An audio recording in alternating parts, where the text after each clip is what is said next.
Welcome to very review.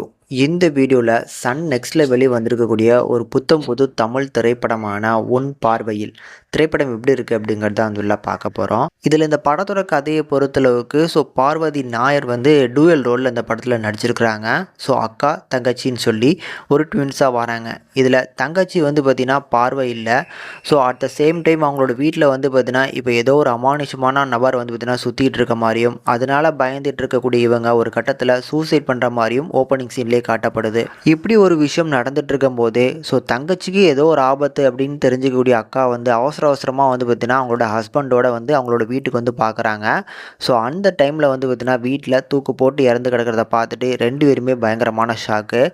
இவ வந்து பார்த்தீங்கன்னா சூசைட் பண்ணக்கூடிய ஆள் இல்லை அப்படிங்கிற மாதிரி சொல்கிறாங்க. போலீஸ் எல்லாமே வந்து பார்த்தீங்கன்னா இவங்க சூசைட் பண்ணி தான் இறந்துருக்குறாங்க அப்படிங்கிற மாதிரி அந்த கேஸை க்ளோஸ் பண்ணுறதுக்கே பார்க்குறாங்க. ஆனால் அக்காவுக்கு வந்து பார்த்தீங்கன்னா கண்டிப்பாக சூசைட் பண்ணல, ஏதோ ஒன்று நடந்திருக்கு அப்படிங்கிற மாதிரியான ஒரு கேள்வி இருக்குது. அந்த கேள்விக்கான பதிலை இவங்க தேடும்போது என்னென்ன விஷயங்கள் தெரிய வருது அப்படிங்கிறது தான் இந்த படத்தோட மிச்ச கதையே. அண்ட் இந்த படத்தை பொறுத்தளவுக்கு ஃபர்ஸ்ட் ஆஃப் ஆல் ஸ்பானிஷில் ரிலீஸ் ஆன ஜூலியாஸ் ஐஸ் அப்படிங்கிற ஒரு படத்தோட ரீமேக் வெர்ஷனாக எடுத்துருக்குறாங்களாம்.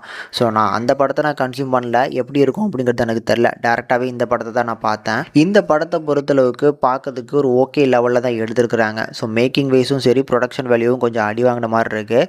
அண்ட் பட் இந்த படத்தில் வந்து பார்த்திங்கன்னா பார்வதி நாயரோட பர்ஃபார்மன்ஸ் மட்டும் சூப்பராக இருக்கும். ஏன்னா அந்த எமோஷன்ஸ் எல்லா சீன்ஸ்லையுமே நல்லா பண்ணியிருந்தாங்க. கணேஷ் வெங்கட்ராமனை பொறுத்தளவுக்கு இந்த படத்தில் நல்ல ஒரு சப்போர்ட்டிங் ரோலில் வந்திருந்தாலும் இன்னும் கொஞ்சம் வந்து பார்த்திங்கன்னா கொஞ்சம் பர்ஃபார்மன்ஸ் தேவைப்பட்டிருக்கு. கொஞ்சம் ஓவர் ஆக்டிங் பண்ணுற மாதிரி இருந்துச்சு.